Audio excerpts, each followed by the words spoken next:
14.18% ફાળવવાનું શંકરભાઈ ચૌધરી સાહેબે નક્કી કર્યું હતું. એના બદલે 12.5% ભાવ વધારો લોકોના ખાતામાં જમા થાય છે. 1800 થી પ્લસ મંડળીઓ છે બનાસ ડેરીમાં. એમાં બધી મંડળીઓનો સરવાળો થઈને 121 કરોડ રૂપિયા ઉપર થાય. મિત્રો, છેલ્લા 31 દિવસથી ભૂખ હડતાળ પર ઉતરેલા રમેશભાઈ રાજપૂત એ વ્યક્તિ આટલા સમયથી બેઠો છે. જો ખોટો હોય તો બનાસ ડેરી કેમ બેસવા દે છે? કે એ પહેલા શરૂઆતમાં કોણ હતો, શું હતું, ટેકણું હતું, પૂંછડું. એટલે શરૂઆતમાં નાગોથી નાચો એનાથી ના ડેરીના આક્ષેપો બદલાઈ જવાના છે. અને ભૂતકાળ કેનો ખરાબ નથી ધનજીભાઈ? આપણા ઇતિહાસની ખબર છે. જે વારાણસી સીટ ઉપર લડ્યા કહેતા હતા કે મુજે તો માં ગંગાને બુલાયા હે. એ ગંગાની સફાઈ માટે જીડી અગ્રવાલ નામનો વ્યક્તિ 11 ઓક્ટોબર 2000ના દિવસે 111 દિવસના ઉપવાસ કરી અને મોતને ભેટ્યો. આ સરકારને પેટનું પાણી બળવું જોઈએ યાર. કેમ ના મળે? તમે સમાજ કરવા રહેશો. આ રેલો આવ્યો તમારા ઘરમાં. પશુપાલકો, તમે પણ ખાસ હાજરી આપવાનું ચાલુ કરો. તમારા માટે વ્યક્તિ લડે છે. મારે જાતની વાત પછી રહી. મારો પશુપાલક મરે છે અને એકને 121 કરોડ એને તો ગાઢીને આપ્યા છે. ખોટા હોય તો એને ખોશીના માછડે ચડાવી દીધા. પણ તમે સાચાને કોઈ નોટ લેતા નથી.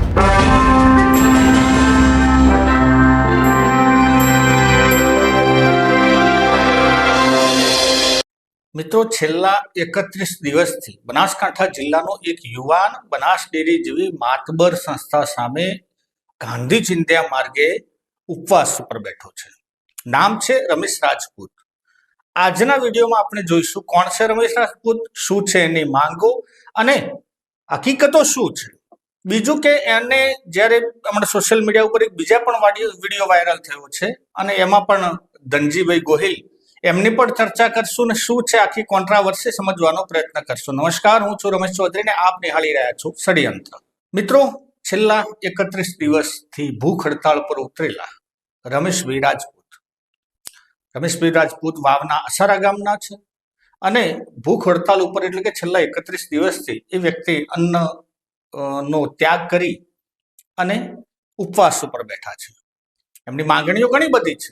માંગણીઓમાં મુખ્યત્વે જે માંગણી છે એ છે કે ભાઈ દરેક પશુપાલકને પહેલા તો સભાસદ બનાવો અને 2020-21 દરમિયાન થયેલા કૌભાંડનો એમને પર્દાફાશ કર્યો છે. આક્ષેપો એમના છે. આક્ષેપો મુજબ જોવા જઈએ તો લગભગ 121 કરોડ રૂપિયા જેટલો જે પાછળથી ભાવ વધારા એટલે કે નફાના નામની જે જાહેરાત કરીને ફાળવા તો ભાવ વધારો. એકચ્યુઅલી મિત્રો નફો હોતો જ નથી ડેરીઓમાં. કઈ ભાવ વધારો એમને પહેલા આપવાના હોય ને હવે પાછળથી આપવાનું ચાલુ કરે. એટલે પાછળથી આપણને લાગે કે આપણે ડેરી આટલો નફો કર્યો, બાકી આવું હતું નથી. તો એમાં એમને કીધું છે કે જે શંકરભાઈ ચૌધરી એટલે કે જે ડેરી થકી જાહેરાત થઈ નફાની કે 14 પોઈન્ટ ઉપર સમથિંગ કંઈક ટકા હતી, એમને જાહેરાત કરી કે અમે આ વર્ષે તમારે આટલું આપશું. એ જાહેરાત પ્રમાણે એ નફો 1.5% સમથિંગ ઓછો મળ્યો છે. એમને કેવી રીતે ખબર પડી? કે એમને ખબર પડી કે પોતે ડેરીમાં મંત્રી હતા, પોતે પશુપાલક હતા અને પોતે આમ ભણેલા ગણેલા એજ્યુકેટેડ વ્યક્તિ છે. પોતે જ્યારે સરવાળા બાદ બાકી માંડવાની શરૂઆત કરી એટલે આ નફો એમને ઓછો દેખાણો. તો શું એમને જ ખબર હશે, બીજા મંત્રીઓને ખબર નહીં હોય? ભાઈ કેમનું ચાલે છે બધા જ જાણી રહ્યા છે. પણ હકીકતો શું છે કે જ્યારે આપણે પોતે એનો અભ્યાસ કરીએ ત્યારે જ આપણે તો આક્ષેપ લગાવી શકીએ. આપણે ઘણી વખત ડેરીઓ ઉપર દૂધસાગર, મહેસાણામાં, સાબરમન, બનાસની ચર્ચા કરતા હોય છે કોઓપરેટિવ ફિલ્ડમાં. પણ જ્યાં સુધી હું અભ્યાસ નથી કર્યો ત્યાં સુધી હું આ આક્ષેપ મારા નથી. આ આક્ષેપ રમેશભાઈના છે. સાચા હોઈ શકે, ખોટા હોઈ શકે, પરંતુ એક વાત ચોક્કસ હોઈ શકે કે જો એમના આક્ષેપ સાચા હોય તો ડેરી આઈને ખુલાસો કરવો જોઈએ કે ભાઈ હા તમે સાચા છો ને મારાથી ભૂલ થઈ. અને જો આક્ષેપ ખોટા હોય તો પણ ડેરીએ સામે આપવું જોઈએ અને કહેવું જોઈએ કે ભાઈ તમે ખોટા છો, અમે સાચા છીએ અને એનું કંઈક નિરાકરણ આવે. નહીતર એક યુવાન પશુપાલકોના જે કહેવાય કે એમના માટે એક હોમાઈ જશે. પહેલા આપણે સાંભળી લઈએ રમેશભાઈ જોડે જે મેં ચર્ચા કરી એના અંશો. તો આ વિશે વાત કરવા માટે આપણા સાથે ખુદ જે આંદોલનકારી યુવાન છે રમેશભાઈ રાજપૂતે જોડાના છે. રમેશભાઈ, પહેલું સ્વાગત છે આપનું. રામ રામ સાહેબ. રામ રામ. રમેશભાઈ, આ ઉપવાસનો કેટલામો દિવસ છે પહેલા તો? આજે ઉપવાસનો 31મો દિવસ છે સાહેબ. અચ્છા, આપને જે માંગણીઓ ઘણી બધી છે, આપ ભ્રષ્ટાચારની પણ વાતો કરો છો, આપ સભાસદોની પણ વાતો કરો છો, પણ આ મુખ્ય પ્રશ્ન જે ભ્રષ્ટાચારનો આવે છે મને શોર્ટમાં સમજાવશો દર્શક મિત્રોને કે શું મુદ્દો છે આખા? આ ભ્રષ્ટાચારનો મુદ્દો સાહેબ એવો છે કે બનાસ ડેરીમાં 2020-21 ના વર્ષમાં ભાવ વધારામાં જે કૌભાંડ થયું છે, જે 14.18% ફાળવવાનું શંકરભાઈ ચૌધરી સાહેબે નક્કી કર્યું હતું, એના બદલે 12.5% ભાવ વધારો લોકોના ખાતામાં જમા થાય છે. અને એક આ જૂઠાણું, અને પછી એમાં એવું નથી કે ડિબેન્ચર કપાણું, ડિબેન્ચર અલગથી કપાણું પાછું 1% એટલે પાછો 11% આવ્યો. એટલે ડિબેન્ચર અલગ વસ્તુ છે અને જે બોલ્યા પછી ભાવ વધારો ચૂકવવામાં આવે છે એ અલગ વસ્તુ છે. એટલે આને આ 2020-21 નો ભાવ વધારાનું છે. એટલે આની અંદરથી હવે લોકો બદલી પણ શકે એમ નથી, કારણ કે હવે લોકોના ખાતામાં જઈને કઈ રીતે સુધારવા, એ તો ડાયરી પણ ભરાઈ ગઈ હોય. એટલે આપણું કહેવાનું 2021-22 જે 127 કે 28 કરોડ 121 કરોડ રૂપિયાનો જે મેં 1800 થી પ્લસ મંડળીઓ છે બનાસ ડેરીમાં, એમાં બધી મંડળીઓનો સરવાળો થઈને 121 કરોડ રૂપિયા ઉપર થાય છે. એટલે 121 કરોડ નો આ ટોટલી ભ્રષ્ટાચાર. આપના આક્ષેપો એવા કે છે કે આ શંકરભાઈ ચૌધરી અથવા જેને બનાસ ડેરીએ ઓછા આપે પશુપાલકોને, બરાબર? હા, ચોખ્ખો, હા, ઓછા આપે. અચ્છા, એ સમય દરમિયાન આપ શું કરતા હતા? આપ ડેરીના મંત્રી હતા? હા, હું ડેરીમાં જવાબદારી તરીકે સંભાળતો હતો. ત્યારે મને ધ્યાને આવ્યું, ત્યારે હું પહેલા સમયમાં જ હતો કે શરૂઆતમાં જ હતો, ત્યારે મને ખબર ના પડી કે આ કઈ રીતનું બોલાય છે, ક્યારેક વધુ આવે છે, ક્યારેક ઓછું આવે છે, એનું શું છે હકીકત, શેડ્યુલ શું છે. તો એ સમજતા પછી મને બીજા વર્ષે, ત્રીજા વર્ષે ખબર પડી કે હવે આમાં બરોબર આવે છે, તો આમાં ગોટાળો. પછી એના આગલા વર્ષોને મેં તપાસ્યું, તો એમાં બધું સેટિંગ કમ્પ્લીટ બરોબર આંકડા બેસતા હોય, તો આ વર્ષમાં કેમ આ કોરોનાના સમયગાળામાં કેમ આંકડા આવી રીતના ઓછા બેસે છે. તો એનો અધ્યયન કર્યો. પછી બનાસ ડેરીમાં જે પણ મારે માહિતી લેવાની હતી મેં માહિતી લીધી, અને પછી ત્યાં સાબિત થાય છે કે આ ખરેખર આ 1.5% ગફલું છે. અચ્છા, આપે ક્યાંક ઉપર આગળ ફરિયાદ કરેલી છે? આ રજિસ્ટર ઓફિસ પાલનપુરમાં મેં પુરાવા રજૂ કરીને તપાસની માંગણી કરેલી. કેટલો સમય થયો રમેશભાઈ? 2 મહિના ઉપર થઈ ગયું છે સાહેબ. હજુ કોઈ જવાબ આવ્યો? જવાબ એ લોકો એમ કે છે કે હામાં ડેરી ઉપરથી હજી જવાબ નથી આવ્યો, એનો સમયગાળો પૂરો થવા આવ્યો. આપ 31 દિવસથી અહીંયા બેઠા છો, આપના જોડે કોઈ ડેરીના અધિકારી આવ્યા, કોઈ ધાક ધમકી મળી અથવા કોઈ સમજાવટથી વાત થઈ, કોઈ પણ બનાવ બન્યો છેલ્લા 31 દિવસમાં? ના, અત્યાર સુધી કોઈ ડેરીના કોઈ અધિકારીઓ મને મળ્યા નથી, અને મારા ફોન દ્વારા પણ એમનાથી વાત નથી થઈ. અને હા, એક મને પરમિશન મારી રદ કરવામાં આવે, મને ઉઠાડી દેવામાં આવે ઉપવાસમાં, મારી પેદલ યાત્રા ન આપવામાં આવે. ગુજરાતનો એક એવો વ્યક્તિ છું જેની પેદલ યાત્રા ઉપર રોક છે, એટલે ગામોગામ પેદલ યાત્રા ન થવા દે. હા, અને પછી મારે ઉપવાસનું કર્યું, એટલે ઉપવાસમાં પરમિશન. અત્યારે હું મામલતદાર કચેરીએ 14 દિવસ બેઠો હતો, ત્યાંથી કલેક્ટર શ્રીનું જાહેરનામું બહાર પાડ્યું કે કચેરીની આ ત્રિજ્યામાં 200 મીટરની ત્રિજ્યામાં કોઈ ના બેસે, એવું જાહેરનામું આવ્યું આખા જિલ્લાનું મારા માટે કરીને, કે શી ખબર છે તે. તો અને પછી હું આ જાહેર જગ્યા ઉપર બેઠો અને આવી રીતનું હેરાન કરે છે. પછી અગાઉ પણ મને એ માણસો એમના માણસો મને લઈ ગયા અને મનાવવા કે આ વસ્તુ મૂકી દે, તારે શું જોઈએ છે, પર્સનલ માંગો. મારી કોઈ પર્સનલ માંગો નથી, આ લોકોના હિત માટેની વાત છે. એટલે એ વસ્તુને મને કોઈ ફરક ના પડ્યો, પણ મેં મારી લડત ચાલુ રાખી. આપ પોતે પશુપાલક છો ખરી રમેશભાઈ? પશુપાલક હતા, મારે ભેંસુ હતી. અત્યારે મારી પાસે કોઈ પશુપાલક નથી, હું મુંબઈ રહું છું. તો આ લડાઈ જિલ્લાના પશુપાલકો માટે છે, કોના માટે?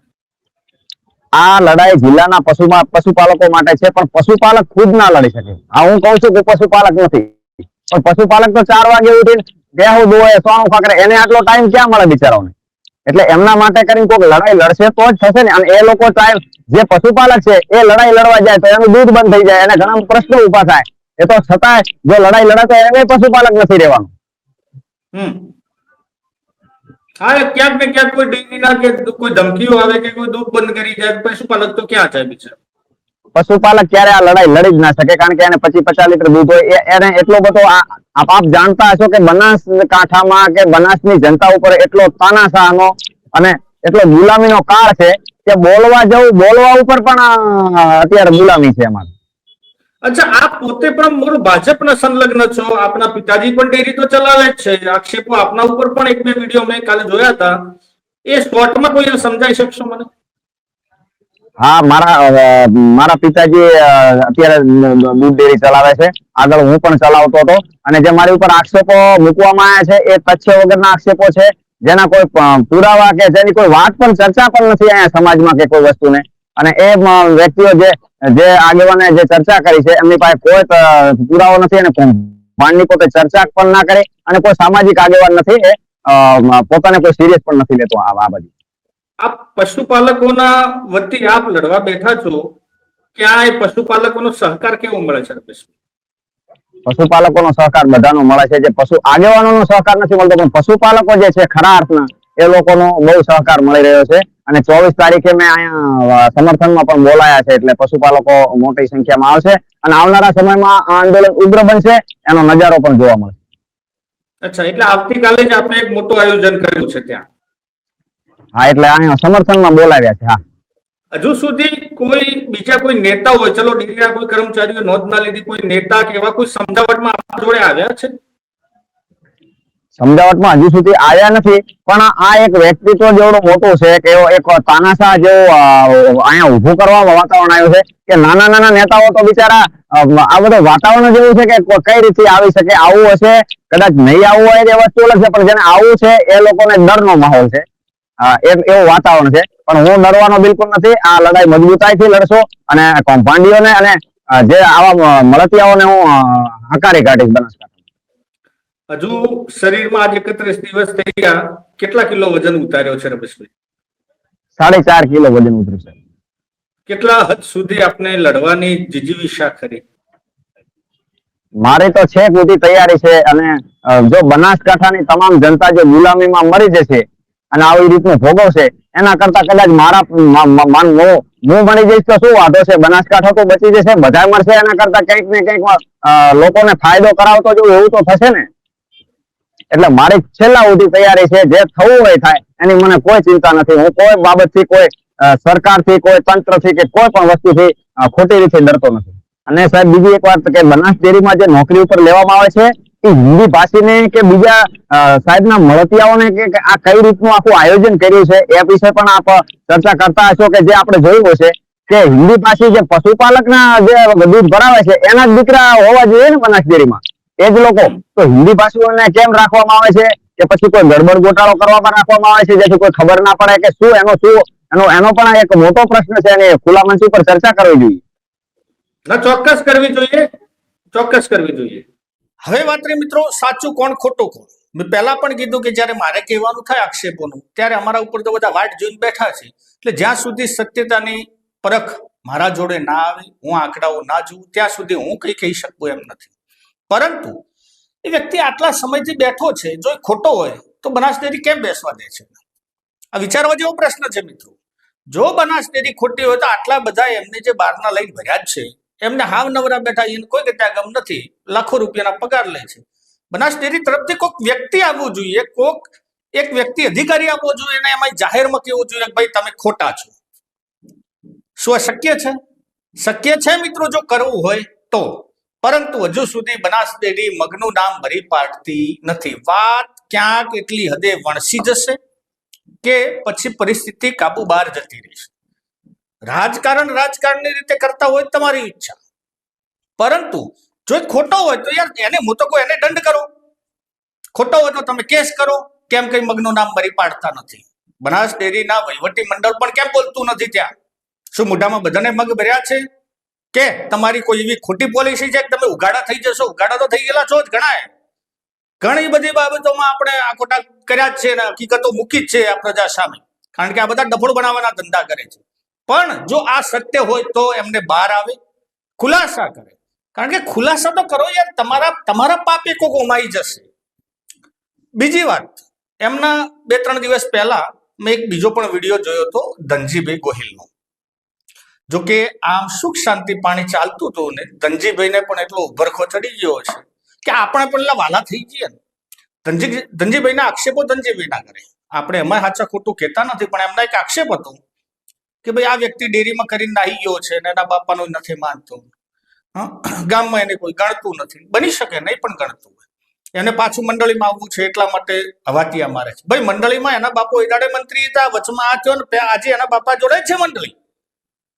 આ ખોટી માહિતી છે જે તમે પ્રસરાવી રહ્યા છો. બીજી વાત, કોઈના ભૂતકાળ ઉપરથી એવું ક્યારેય સાબિત ન થાય કે એ પહેલા શરૂઆતમાં કોણ હતો, શું હતું, ઢેકણું હતું, પૂંછડું હતું.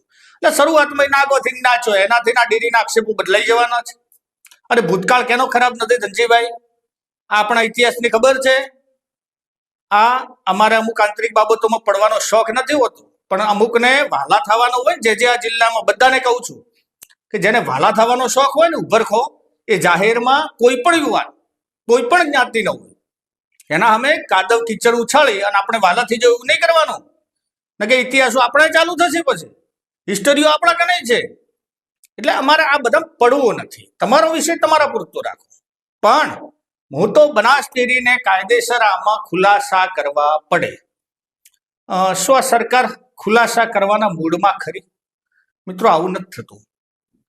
આજે આપણે ખાસ પોતાની સરકાર માનીએ છીએ એ, અને આજે ખાસ ગંગાપુત્રો એ પેદા થયા છે, જે આયા હતા બધા ચૂંટણી જીતી, એવા આપણા માનનીય વડાપ્રધાન પણ જે વારાણસી સીટ ઉપર લડ્યા ને કહેતા હતા કે મુજે તો માં ગંગા ને બુલાયા હૈ, એ ગંગાની સફાઈ માટે જીડી અગ્રવાલ નામનો વ્યક્તિ 11 ઓક્ટોબર 2000 ના દિવસે 111 દિવસના ઉપવાસ કરી અને મોતને ભેટ્યો. આ સરકારને પેટનું પાણી હાલતું નથી. જીડી અગ્રવાલ એટલે પર્યાવરણવિદ, જીડી અગ્રવાલ એટલે એન્જિનિયર, જીડી અગ્રવાલ એટલે સ્વામી. એનું નામ હતું સ્વામી જ્ઞાન સ્વરૂપ. અને આ આપણને ફરકે ના પડ્યો. વિદેશમાં આવું હોત ને તો વિદેશની આખી સરકાર ઊભી થઈ ગઈ હોત, હોબાળો થઈ ગયો હોત. કારણ કે આવા વ્યક્તિ જીવ ખોયો, અને કોના માટે? ગંગાની સફાઈ માટે. અને છતાંય આપણી સરકારો એને દરકાર સુદ્ધા લીધી નથી. પોતે સ્વામી મરી ગયો 111 દિવસના ઉપવાસ કરી, પરંતુ આપણે પડી નથી. આપણે તો જો વોટ્સઅપ યુનિવર્સિટીઓમાં જિંદાબાદ છે. એમ આ જિલ્લાના દરેક પશુપાલકોને, ડેરીના વહીવટી મંડળને પણ, સંચાલક મંડળને પણ કહું છું કે મહેરબાની કરી અને આની નોંધ લો. આ લેવી પડશે. હા, સાચો ખોટો એ વાત ત્રી પછી યાર, તમારા એક અહમ ખાતર કોકની જિંદગી ઉમાઈ જશે. અને એ વ્યક્તિ સાચો હોય તો કાયદેસર જિલ્લાને ન્યાય થવો જોઈએ ને, ભલે ખોટો હોય તો એને તમારે જે સજા થતી હોય આપી દેવી. પણ તમે એની નોંધ લેવા તૈયાર નથી. આટલા મોટા તમે 30 માર્ખા થઈ ગયા છો. આવતીકાલે મિત્રો તમારે દરેક પશુપાલકોને કહું છું, મારો વિષય જાજો, આમાં ઇન્ટરેસ્ટેડ રાજકારણમાં અમારે પડવું નથી અને અમારે કોઈ આવો શોખ નથી. પરંતુ જો આ નોંધ આવતીકાલે એને જાજા વ્યક્તિઓને બોલાવ્યા છે, અને ફરજિયાત પહેલા તો દરેક પશુપાલકોએ પોતાની ફરજ સમજીને જવું જોઈએ, મળવું જોઈએ. યાર, કેમ ના મળે? તમે સમાજ કરવા રહેશો. આ રેલો આવ્યો તમારા ઘરમાં, આ જિલ્લાનો તો નાશ વળી ગયો સમાજ કરી. આ જિલ્લાનો આ રેલો આવશે. આજે તમે નહીં બોલી ગો ક્યારે બોલશો? સાચો ખોટાની વાત જ આખી પછી રહ્યો. કદાચ ડેરીના કોઈ કર્મચારી કે માની લો કે એમડી નવરાત બેઠા છે કે આમાં શું કરે છે, એમડી જઈને પોકી જાય કે હા ભાઈ તારા જે તે મેટર હોય ચાલ ભેગા બેસી આજ તું પારણા કરી લે, ઉપવાસ છોડ અને લહેડા ભાઈ તને અમારા જવાબ આલા લાય, તારે વતાય ને અમારું કાગળ વતાય. આટલું તમે કરી કે તમને ક્યાંક મનમાં પાપ છે? હા, કે પછી ચોરકી દાઢી મેં તિનકા એવું તમે માની લીધું છે કે શું છે આખી હકીકત? જો આ નહીં જાગે, પશુપાલકો તમે પણ ખાસ હાજરી આપવાનું ચાલુ કરો. તમારા માટે વ્યક્તિ લડે છે. મારે નાત જાતની વાત પછી રહી, મારો એક પશુપાલક મરે છે ત્યાં, અને એકને 121 કરોડ એને તો ગાઢીને આપ્યા છે. ખોટા હોય તો એને ફોસીના માછડે ચડાવી દો. પણ તમે સાચાને કોઈ નોટ લેતા નથી. તમે કેટલી ઘડી મીડિયાને પણ દબાવશો. જો મિત્રો, બધા જ પશુપાલકોને હું કહું છું, આવતીકાલે જો એમનો કાર્યક્રમ છે ત્યાં જાય, અને ના છૂટકે અમારે પણ ઉતરવું પડશે. આ ખુલ્લી ચેલેન્જ છે. તમારાથી જે થતું ઘટતું કરો, અમને રાજકારણમાં લાવવાનો કોઈ પ્રયત્ન ના કરો. પરંતુ નહીં થાય તો હવે અમારે પણ આવવું પડશે. કારણ કે 30-31 દિવસના વાણા વાઈ ગયા. સાચું ખોટાની વાત તો પછી રહી, અને પારણું આપણે કરાવવાની ફરજ આવે છે બનાસ ડેરીને. નેતાઓને પણ ફરજ આવે છે. આમાં કોઈ એકલા શંકરભાઈ ને, ડેરીના વહીવટી મંડળ પણ શું કરે છે ત્યાં બેઠું એ પોતાના એમના થરાદના જે હોય, મતલબ કે પરબત કાકા હોય, શું કરે છે આ બધા? વાવનો કેમ કોઈ જતો નથી ત્યાં? પશુપાલક મંડળનો જે બધા અંદર બેઠા છે નિયામક મંડળમાં, કંઈક એનો નિવાડો લાવો, નહીતર હવે આંદોલન ઉગ્ર બનશે. હવે અમારે પણ જવું પડશે, અને પશુપાલકોના માટે ક્યાંક વધારે પડતું મીડિયામાં ના ચગાય. માટે મહેરબાની કરી અને આનું કોઈક સુખદ નિરાકરણ આવે એટલા માટેના પ્રયત્નો ચોક્કસ કરજો. મિત્રો, આપ આપના અભિપ્રાયો નાત જાત છોડી અને આ પશુપાલક માટે જે વ્યક્તિ બેઠો છે ને એના માટે આપના અભિપ્રાયો લખો. ભલે સાચો છે ખોટો છે વાત રહી પછીની વાત, પણ એને આક્ષેપ એના સાચા છે ખોટા છે ને એ જાણવાનો પ્રયત્ન કરશું. મિત્રો વિડીયો ગમે હોય તો લાઈક શેર અને કોમેન્ટ કરજો. આવા વિડીયોને વધુમાં વધુ પશુપાલકો સુધી પહોંચાડો જેથી સાચી માહિતી મળે અને સાચાનું સાચું અને ખોટાનું ખોટું થાય. મિત્રો અમે સોશિયલ મીડિયાના અલગ અલગ પ્લેટફોર્મો થકી આપના સુધી પહોંચવાનો પ્રયત્ન કરીએ છીએ. એમાં આપણી ચેનલ ઇન્સ્ટાગ્રામ ઉપર પણ છે, ફેસબુક ઉપર પણ છે, ષડયંત્ર ન્યૂઝના નામની જ આપ ચોક્કસ એમાં ફોલો કરી શકો છો. અને આપણી ચેનલ જો ગમતી હોય તો ચેનલને સબસ્ક્રાઇબ અવશ્ય કરજો. જય હિન્દ, જય ભારત.